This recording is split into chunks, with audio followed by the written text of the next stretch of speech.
نسیم مشک بار بھی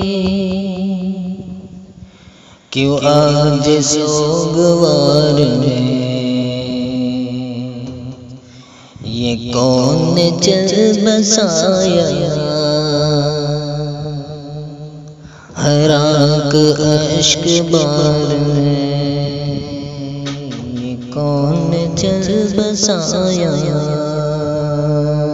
حراک اشک بار ہے۔ نسیم صبح کہہ گئی کہ برق دل پہ پڑ گئی، چراغ تھا جو بجھ گیا وہ انجمن اجڑ گئی۔ نسیم صبح کہہ گئی کہ برق دل پہ پڑ گئی، چراغ تھا جو بجھ گیا وہ انجمن اجڑ گئی۔ وہ مہوشوں کی ٹولیاں وہ بز میں جا بچھڑ گئی کہ نظم رو رہی تو نعت بے قرار ہے، یہ کون چل بسایا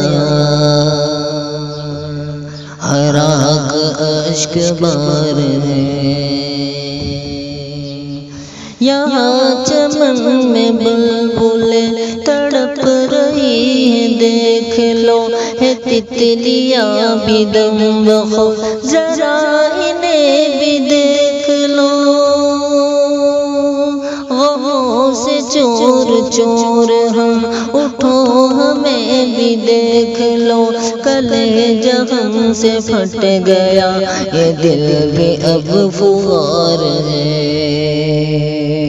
یہ کون چل بسایا حراک اشک بار ہے۔ وہ شفقت عنایت ہمیں رلا رہی ہے اب، وہ ان کی نیک صحبت ہمیں رلا رہی ہے اب، وہ شفقت عنایت ہمیں رلا رہی ہے اب، وہ ان کی نیک صحبت ہمیں رلا رہی ہے اب، وہ خصلتیں وہ عادتیں ہمیں رلا رہی ہے اب، وہ فخر گل نہیں رہا نہ رونق بہار ہے، یہ کون چل بسایا حراک اشک بار ہے۔ ہمیں سخنبری کے وہ اصول سب بتا گیا، وہ سادگی کے فلسفے میں محنتیں سکھا گیا، وہ بدوؤں کو اہل فن زبان دا بنا گیا ہے، اہل فن بھی سرنگو قلم بھی اب نثار ہے، یہ کون چل بسایا حراک اشک بار ہے۔ وہ کرچیاں سمیٹ کر جو آئینے بنا گیا، یہ تاج جس کے سر پہ تھا وہ نامور کہا گیا، وہ کرچیاں سمیٹ کر جو آئینے بنا گیا، یہ تاج جس کے سر پہ تھا وہ نامور کہا گیا، جسے میں ڈھونڈتا ہوں اب وہ شیشہ گر کہاں گیا، جسے میں ڈھونڈتا ہوں اب وہ شیشہ گر کہاں گیا، وہ اہل دل نہیں رہا نہ زینت دیار ہے، یہ کون چل بسایا حراک اشک بار ہے۔ وہ بز میں جا کی جان تھا، وہ انجمن کا میر تھا، وہ کاروان زندگی میں سوز دل پذیر تھا،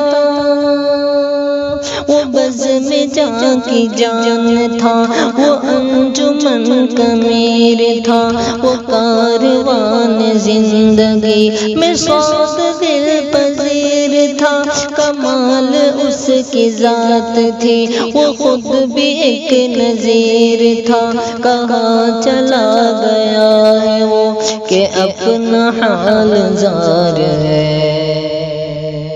یہ کون چل بسایا حراک اشک بار ہے۔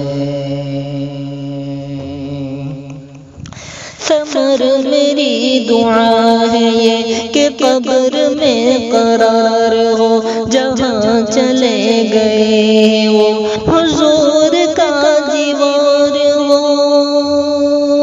ثمر میری دعا ہے یہ کہ قبر میں قرار ہو، جہاں چلے گئے ہیں وہ حضور کا دیوار ہو۔ خدا کی رحمتیں ہوا کہ جنتی بہار ہو، لو خلد میں ملیں گے پھر ہمیں اعتبار ہے، یہ کون چل بسایا حراک اشک بار ہے، یہ کون چل بسایا حراک اشک بار ہے۔ ہم کو سمجھنا پڑے گا مصیبتیں دنیا میں اس وقت آتی ہے کہ جب اللہ تبارک و تعالیٰ کی زمین پر اللہ تبارک و تعالیٰ کے انعامات کا استعمال کر کے اللہ کا بندہ اللہ کے احکامات کو توڑتا، اس وقت مصیبتیں آتی ہیں۔ جس دور میں تجارت کی بجائے سود، نکاح کی بجائے زنا، عفت اور پاک دامنی کی بجائے بے حیائی، حلال خوری کی بجائے